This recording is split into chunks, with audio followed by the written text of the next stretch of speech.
Alors, dans ce petit tuto, on va voir donc l'outil déplacement. Alors, je vais faire fichier, ouvrir, et je vais chercher une image. Alors, dans la palette calque, je vais utiliser le petit raccourci en bas de la palette pour créer 3 calques. Sur le calque 1, je vais créer un rectangle, enfin je vais faire un petit carré. Donc, je clique sur le sélecteur de couleur pour aller sélectionner un bleu. Et ensuite, je vais faire édition, remplir, couleur premier plan, normal 100%, la couleur de premier plan étant indiquée sur les petits sélecteurs de couleurs qui sont là. Celui du dessus, c'est la couleur de premier plan. Celui derrière, c'est celui de la couleur d'arrière-plan. Donc, on peut sélectionner ici. Vous voyez qu'on peut choisir aussi directement ici couleur. Alors, couleur de premier plan, 100%. Et donc, il va me remplir la sélection qui était sur mon image. Je vais faire sélection, désélectionner. Je vais maintenant me mettre sur le calque 2. Je vais aller chercher l'outil ellipse de sélection. Je vais créer un cercle. En même temps que je fais le clic et glisser dans l'image, vous voyez que là je peux faire des ellipses. Si j'appuie sur la touche majuscule au clavier, hauteur, largeur sont contraints, et donc là j'ai un cercle parfait. Je relâche la souris et ensuite la touche majuscule du clavier. Je vais aller sélectionner du blanc. OK. Édition, remplir, couleur de premier plan. OK. Sélection, désélectionner. Je vais maintenant me mettre sur le calque 3 dans la palette de calque. Je vais aller chercher l'outil lasso polygonal. Comme on voit sur la petite icône, il me permet de faire des traits. Je ne vais pas cliquer dessus.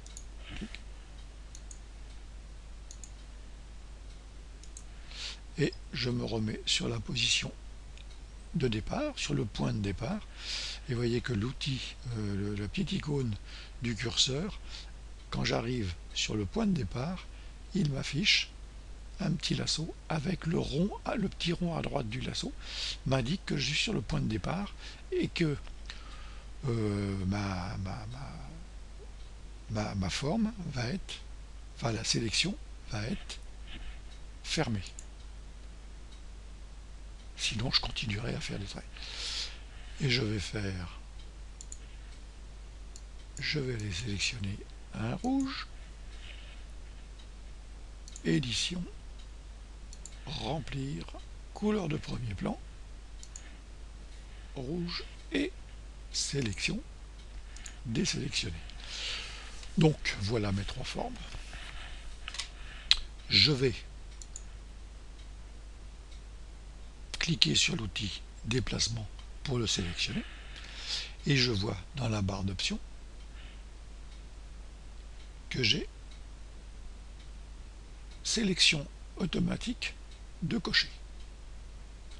Cela indique, vous voyez là par exemple je suis sur le calque 3, si je clique sur le calque où il y a le rond blanc, automatiquement dans la palette de calque, le rond blanc, le calque du rond blanc est sélectionné. Si je clique sur la forme bleue, automatiquement c'est là le calque qui est sélectionné, le calque correspondant qui est sélectionné. Et là je peux déplacer très rapidement les différentes formes qui sont sur des calques différents.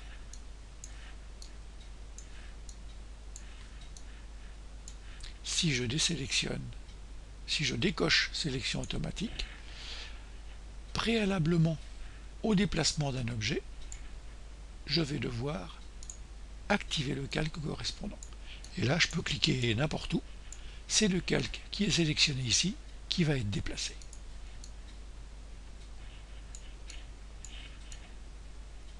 OK. Je vais recocher sélection automatique.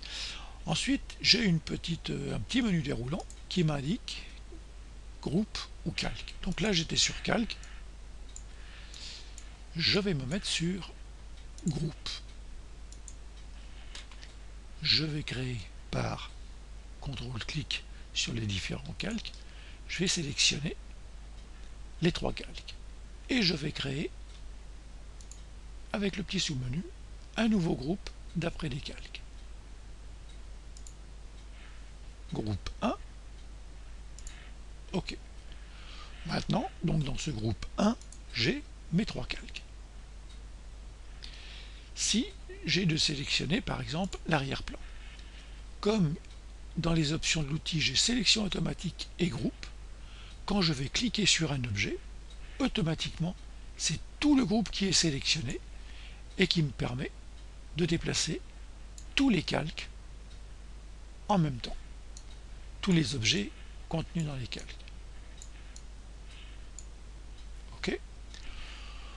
Donc voilà pour ça. Je vais maintenant repasser sur calque. On a aussi l'option de transformation.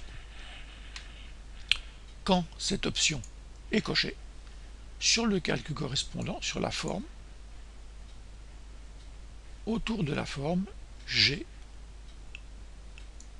un petit rectangle de transformation.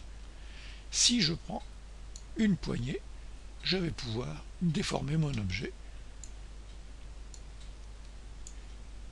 avec les poignées correspondantes ou même en dehors du poignet.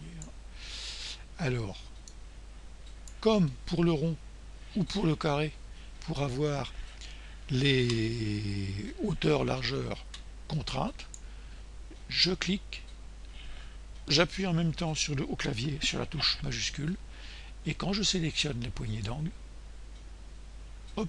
hauteur et largeur sont contraintes. Uniquement les poignées d'angle pour contraindre hauteur-largeur. Là j'ai toujours au clavier le bouton majuscule enfoncé. Si je prends les poignées du milieu, je déforme et les largeurs et hauteurs ne sont pas contraintes. J'ai toujours le bouton enfoncé sur le clavier, touche majuscule enfoncée, et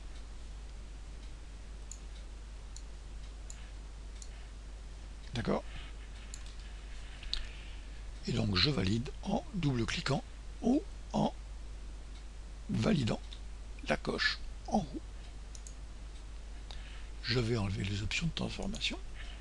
Je vais resélectionner mes 3 calques. Et là, j'ai les petites options d'alignement qui sont maintenant actives. Si je clique sur aligner les bords supérieurs, les 3 objets dans les calques que j'ai sélectionnés sont alignés sur le bord supérieur. Si j'aligne sur les centres, les 3 objets sont alignés. Je fais CTRL-Z au clavier. Si je déplace par exemple cet objet, je vais le mettre ici. Je vais resélectionner mes 3 objets et je vais demander une répartition, par exemple, dans le sens, répartir les centres dans le sens horizontal. Les 3 objets sont mis à égale, les centres des objets sont mis à égale distance les uns les autres. Si je fais maintenant centres horizontaux, les 3 objets sont alignés horizontalement par rapport au centre des objets.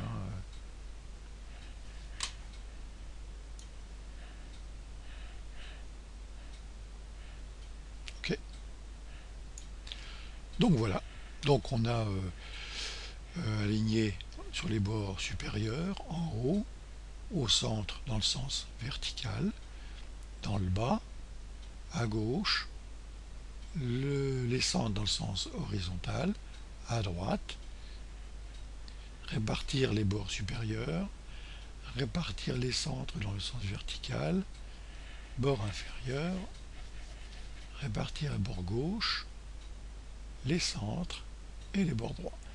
Et ce dernier petit outil est une option, mais qui est très différente, qui permet de, par exemple, si vous voulez faire un, si vous avez fait des photos à 360 degrés par exemple, vous allez pouvoir avec cet outil coller toutes les photos pour en faire une image panoramique. Donc voilà, ça c'est une option un petit peu différente, hein. Mais bon, il faut savoir que cet outil, ce petit outil est ici pour faire recoller les images de différentes vues que vous aurez fait d'un panorama. Ah oui, non, là, il peut pas. Et voilà, donc pour les options de l'outil déplacement.